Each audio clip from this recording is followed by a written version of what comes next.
So I'm going to give you a second, and I'm going to let you talk to a partner.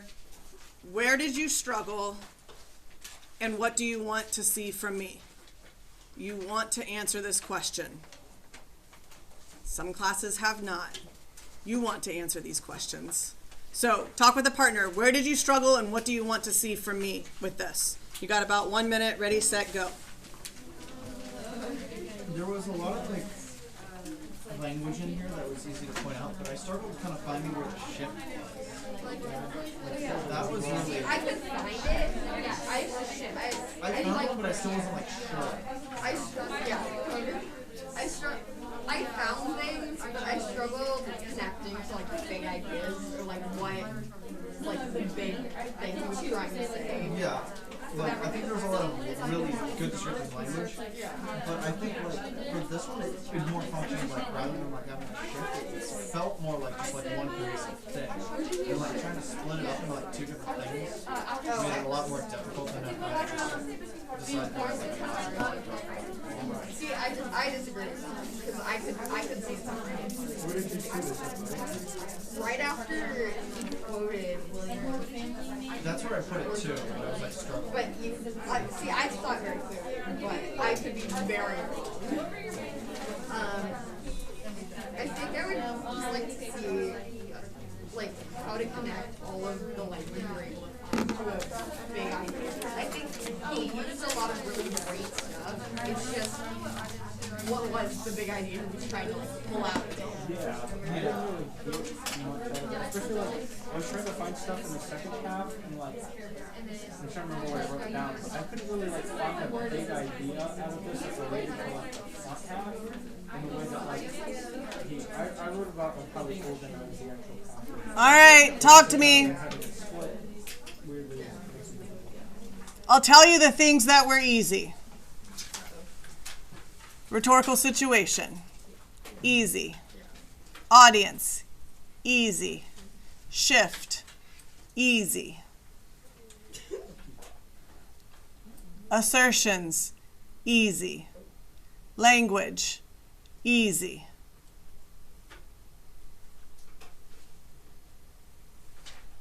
Uh-oh. Yep. There were lots of lists in here, yes? Yeah. You're like, yes! Friends, you got to find at least 3 different things. So you can't do list, and then a list, and then another list, and then another list. That gets you a 2.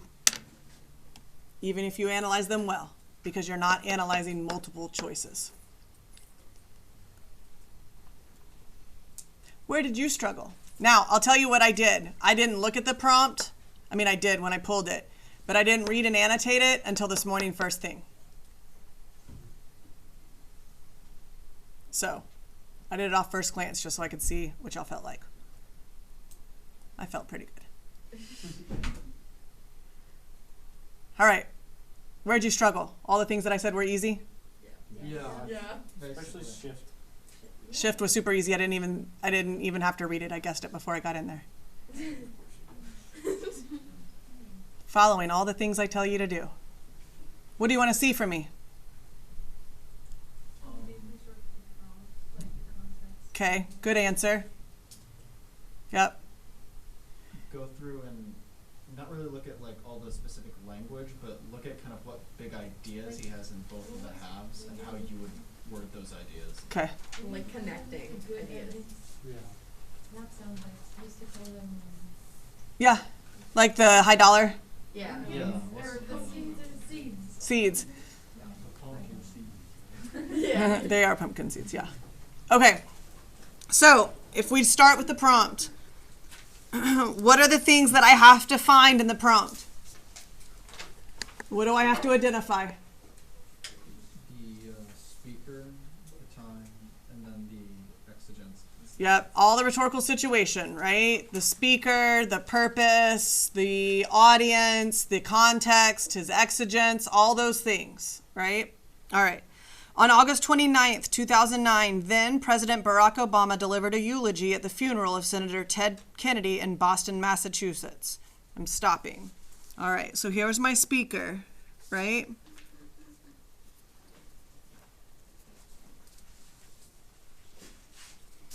This is who it's about. Now, here's what I think is the difficult thing, is you can get lost in Ted Kennedy. The task is about, why does Obama do what he does to memorialize Ted Kennedy? So if you don't dress Obama, you don't stay on task, right? And I won't say that's always the case, but if there are, like, if it's who's addressing who or somebody's addressing somebody else, you have to talk about whatever that relationship is, right? All right, so we know he's president. Why is this date important? After recession. Okay, sure, that helps, yeah. I mean, he was just elected. Yeah, I mean, like this, he's 8 months into his term, right? Because he was elected in 2008, right? Inauguration January. Okay. Now, I look at, here's my exigence or my occasion, right? What's the purpose of a eulogy? To do what? Commemorate someone who's dying. To what? Commemorate someone who's dying. Okay. What does that mean? Describing their life's work or why they're such a good person. Yep.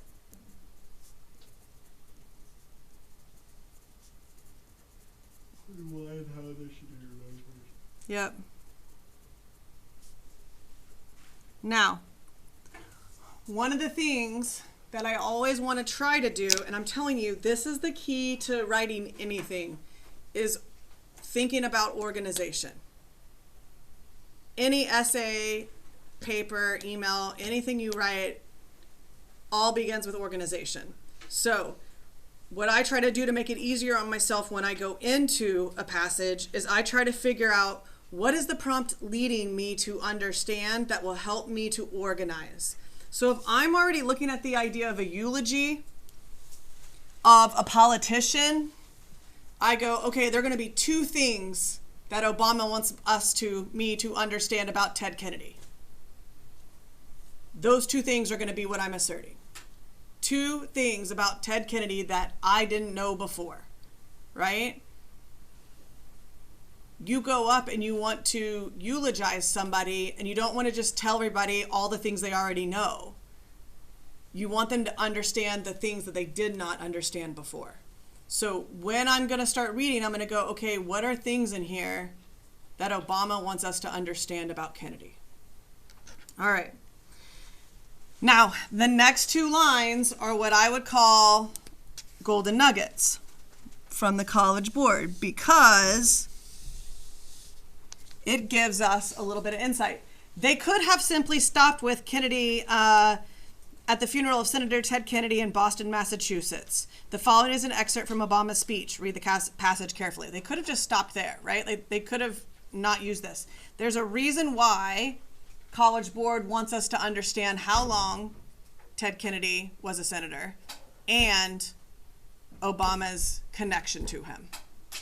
Those create the rhetorical situation. So, he served for 47 years, all the way up until his death.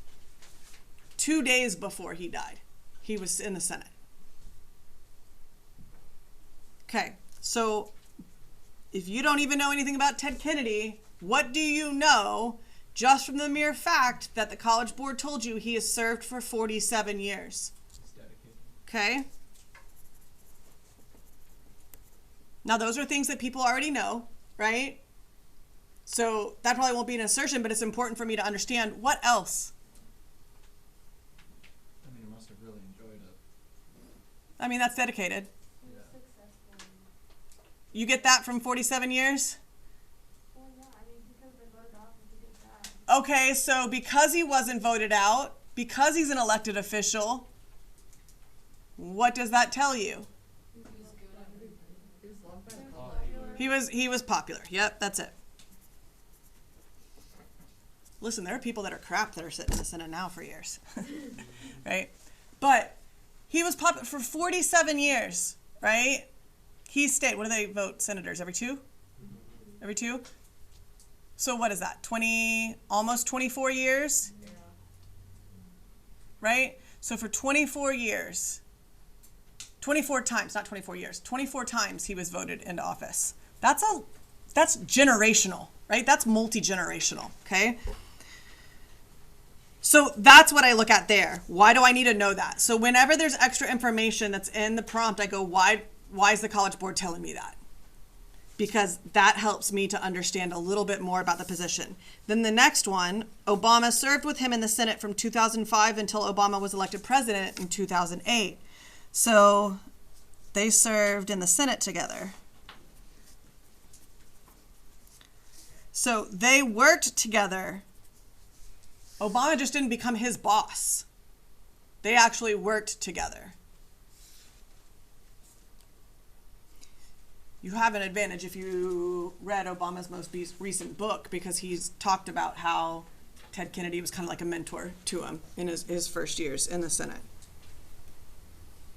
So what I think this does is this gives a unique perspective to the speaker, right? That he's not just the president here. He's also a friend and colleague. So he's not approaching this just as I'm the president speaking at a respected official's funeral.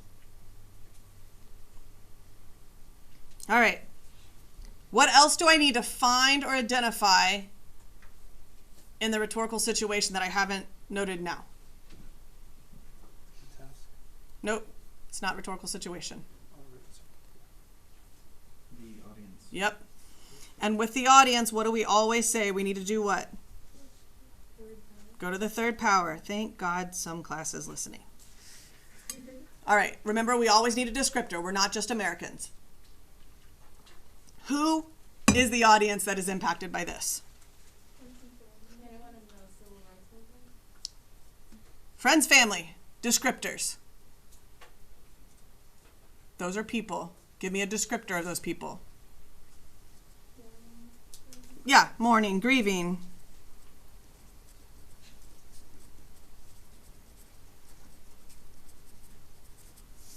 You don't know anybody from the civil rights movement because you haven't read the passage yet.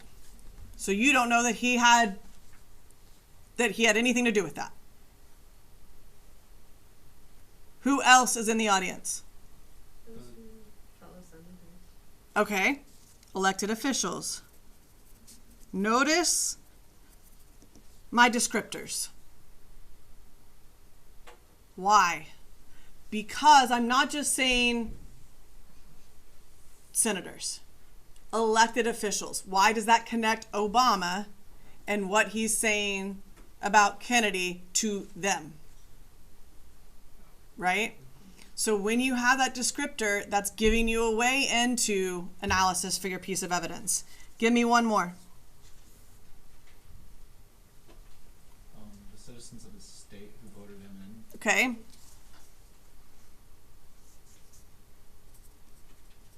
Because they're going to have to find someone else to take his place now. And they clearly really liked him since they voted him. Yeah, absolutely. All right. Rhetorical situation. All those things should be written down on your paper. Why? Because all those things allow you a step into analysis. And remember, what we get most is summary. If you were talking to me about how that piece of evidence connects to that audience, to the speaker, to this occasion, to Ted Kennedy as a dedicated, popular elected official, now you're moving away from summary into the purpose of the language. Okay? All right. So now that I've done that, where's your task? Write an essay that analyzes the rhetorical choices Obama made. Analyzes. Remember? That's your marker verb. When we talk about rhetorical choices, what are rhetorical choices? Compare, contrast. Lists. Yep. Symbolism. Nope. That's literature. Organization. we don't have any symbols. Compare, contrast, lists, organization, anecdotes, language, patterns, etc., right? Friedis actually has a new video, and I haven't watched it yet, where he's talking about the difference between rhetorical choices and rhetorical strategies. Like the little thumbnail picture is him like churning brother. Don't ask me, I haven't watched it yet, but I saw somebody comment on it the other day. All right. Now what do we do? We've identified the task. What do we do now? Now we need to do our what question. Yep. So,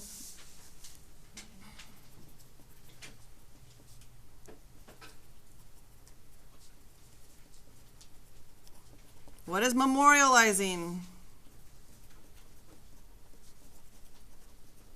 What is Obama praising or memorializing?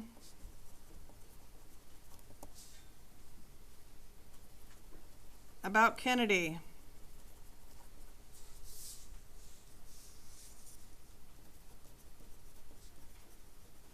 What choices? Now, when we write our thesis statement, Mr. Friedis tells us to look for two things. We're given one, we have to figure out what the other is. What is it?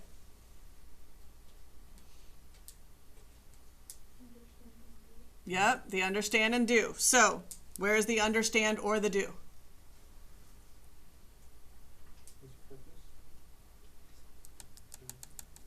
What is it?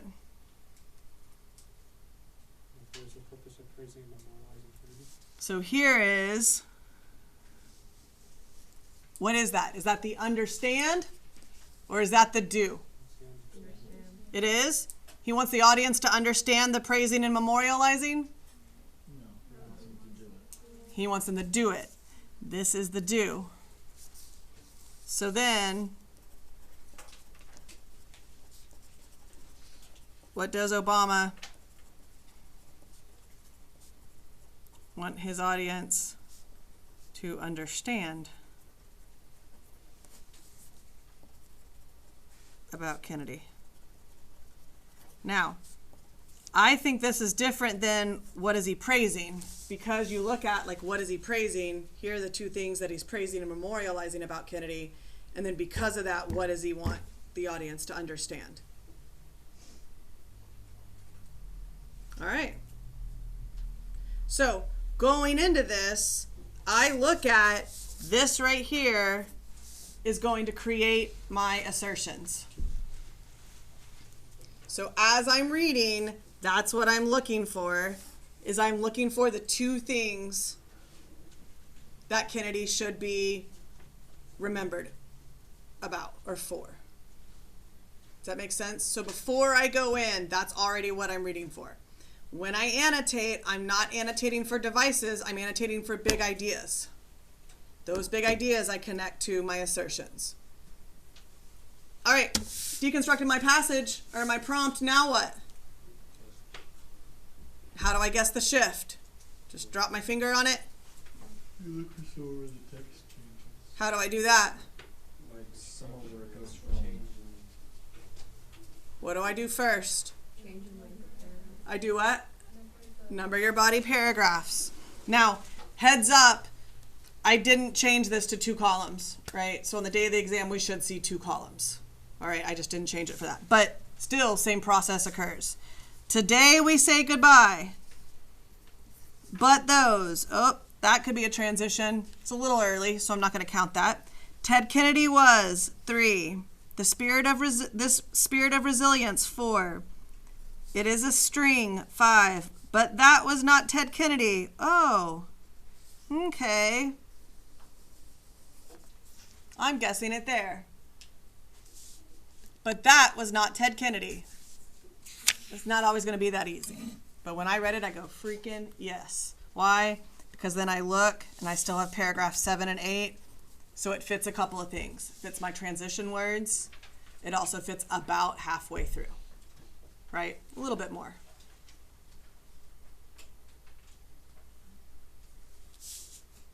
Good?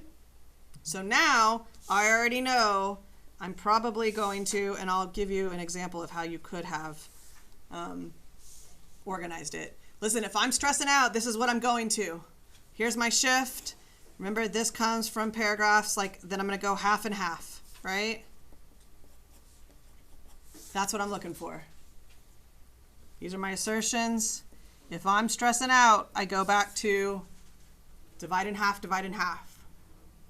I'll show you another way that you can organize, but I don't want to confuse you right now. Right? So now I'm reading with a purpose. I'm looking for what is it that Obama wants us to know, and I'm looking for stuff in those paragraphs. Ready? Today we say goodbye to the youngest child of Rose and Joseph Kennedy. The world will long remember their son Edward as their heir to a weighty legacy, a champion for those who had none. Oh, yes. Semicolon and a freaking list. A champion for those who had none, the soul of the Democratic Party, and the lion of the U.S. Senate. All right, there's a metaphor. All right. A man whose name graces nearly 1,000 laws and who penned more than 300 himself. For me, I would probably try not to find something like in the first body paragraph, right? However, what I'm looking at is look at, right? So that's a description of him in his life in and out of the government.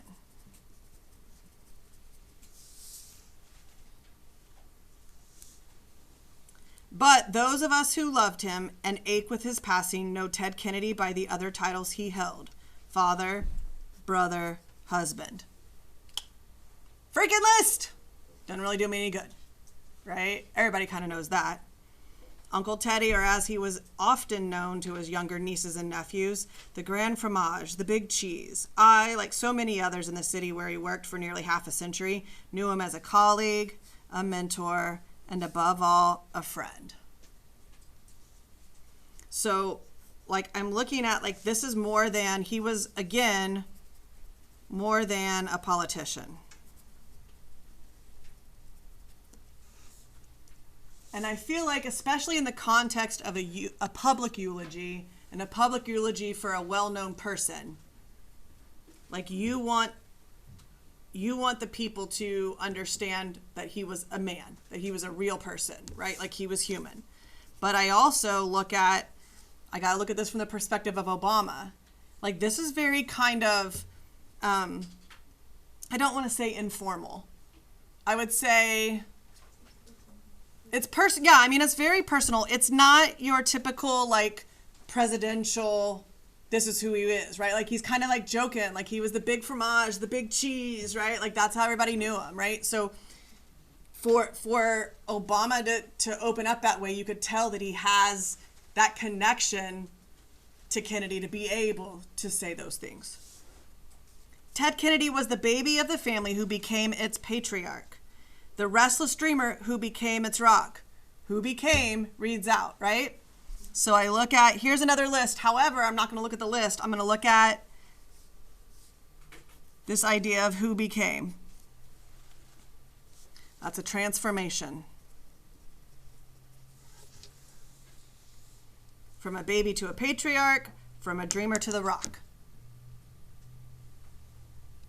Not the rock. It's rock. But the rock could be, don't matter. He was the sunny, joyful child who bore the brunt of his brother's teasing, but learned quickly how to brush it off. What's that? Transformation. When they tossed him off a boat because he didn't know what a jib was, 6-year-old Teddy got back in and learned how to sell. When a photographer, so now I say when a, right? Asked the newly elected Bobby to step back at a press conference because he was casting a shadow on his younger brother, Teddy quipped, "It'll be the same in Washington." Right? So, this is not informal, but it's funny, right? At a funeral, the president is being funny. Like it's that familiarity, right? But also we look at those, and those are anecdotes. Those are little stories about him. What's their purpose? To show this transformation and how he was like a real person. He was a man outside of politics. This spirit of resilience and good humor would see Ted Kennedy through more pain and tragedy than most of us will ever know. He lost 2 siblings by the age of 16. He saw 2 more taken violently from the country that loved him. He said goodbye to his beloved sister, Eunice, in the final days of his own life. This is what most of the audience knows. Right? If you talk about people that have elected him over like 24 times, they have seen all the funerals of JFK, of Bobby Kennedy, of Jacqueline Kennedy Onassis, right? Like they have seen all of these funerals. So they know the struggle that he has been through. He narrowly survived a plane crash, watched 2 children struggle with cancer, buried 3 nephews, and experienced personal failings and setbacks in the most public way possible. So, look, those are all things that could transform him. It is a string of events that would have broken a lesser man. And it would have been easy for Teddy to let himself become bitter and hardened. List. To surrender to self-pity and regret. To retreat from the public life. To retreat and live out his years in peaceful quiet. No one would have blamed him for that. So I look at this like this bitter and hardened, and I go back to tie it into the idea up top of his legacy. He was a champion. He was the soul of the Democratic Party. He was a lion, right? So I look at all of these things. This is what he was when he died. This is what he went through. What is that? Transformation. So honestly, if I'm looking at all of those anecdotes and I stop at the shift and I go, okay, what is it that Obama wants us to understand about Ted Kennedy up to this point? That he what? Transformed. Into what? A butterfly? Not quite. He turned from someone who was like always in the shadow of his family and always in the background into someone who is like really a strong leader. Do we see him as a strong leader yet? What does this show us about Ted Kennedy? Okay, resilience. I'm going to jot this down in my planning. Resilience, perseverance. Now I go, what is Obama praising or memorializing about Kennedy? His perseverance. What does Obama want his audience to understand? That he persevered through the tragedy. Right? The understand will get bigger here in a minute, right? Because that's the big idea. Okay. Now when I look at trying to find pieces of evidence, right? I may only do one list here. And then I may do the anecdotes here. Different devices. Make sense? Okay. But that was not Ted Kennedy. What was it? Retreating. As he told us, individual faults and frailties are no excuse to give in and no exemption from the common obligation to give of ourselves. Like, I love that he's using, like, why does Obama use Kennedy's own words? Like, I love that quote. Why? Because he lived his life like that. Indeed, Ted was the happy warrior that the poet William Wordsworth spoke of when he wrote, as tempted more able to endure, as more exposed to suffering and distress, thence also more alive to tenderness. Please note, William Wordsworth did not write that literally about Ted Kennedy. William Wordsworth lived from the late 1700s to the early 1800s. He was a poet. Through his own suffering, Ted Kennedy, but I mean, if you look at this is like, you can paraphrase what the poem says and why How does that relate? I mean, it goes back to exactly what Kennedy's own quote was, right? Through his own suffering, Ted Kennedy became alive to the plight and suffering of others. Oh, transformation. Now, how did that transformation help him in the future? The sick child who could not see a doctor. The young soldier sent to battle without armor. The citizen denied her rights because of what she looks like, or who she loves, or where she comes from. Multiple things. The landmark laws that he championed, the Civil Rights Act, the Americans with Disabilities Act, immigration reform, children's health care, the Family and Medical Leave Act, those are all monumental.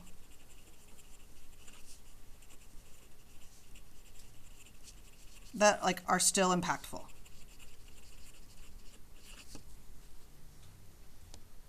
All have a running thread. Ted Kennedy's life's work was not to champion those with wealth or power or special connections. That was his family. Right? They had all those. Wealth, power, connections. They were Kennedys. The Kennedy name alone. But it's also almost all politicians. It was to give a voice to those who were not heard. Freaking semicolon. Cannot identify the list. What am I looking for? To add a rung to the ladder of the opportunity. Look at the actions. To give, to add, to make real the dream of our founding. He was given the gift of time that his brothers were not, and he used that gift to touch as many lives and right as many wrongs as the years would allow. We can still hear his voice bellowing through the Senate chamber, face reddened, fist pounding the podium, a veritable force of nature in support of healthcare workers' rights or civil rights. So look at he was aggressive. Right? He was not somebody that to be quiet. He was aggressive. And yet, while his causes became deeply personal, his disagreements never did. What does that say about him? Yeah, he respected other people. And they respected him. While he was seen by his fiercest critics as a partisan lightning rod, another metaphor, that is not the prism through which Ted Kennedy saw the world, nor was it the prism through which his colleagues saw him. He was a product of an age when the joy and nobility of politics prevented differences of party and philosophy from becoming barriers to cooperation and mutual respect, a time when adversaries still saw each other as patriots, suggesting that's not now. Now being 2009. Why would a new president say that to his audience of elected officials? Because he wants them to follow Ted Kennedy's Yep. example. So if you look in the second part, if he wants them to understand the resilience and perseverance, what does he want them to understand about Ted Kennedy in the second half? ability to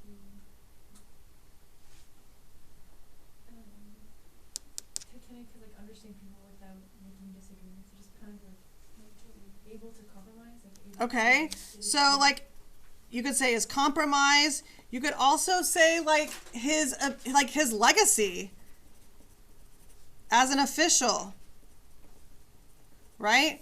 Why does Obama want people to understand that? Because he expects that from the people that are going to serve under him. Then I go back and I look at legacy as an official. Okay, I look at all the monumental acts. And then I do his character.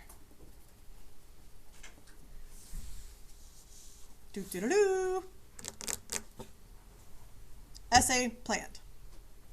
Now, what is it that the big idea that this perseverance and this compromise, what is it that I could say this idea of a legacy and do that as the understand in my thesis?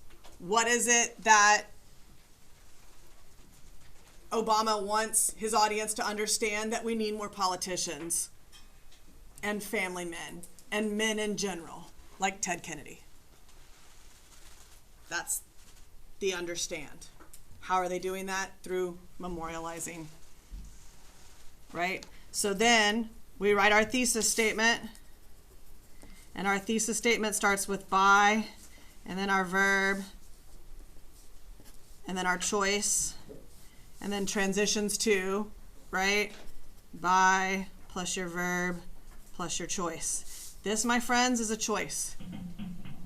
By describing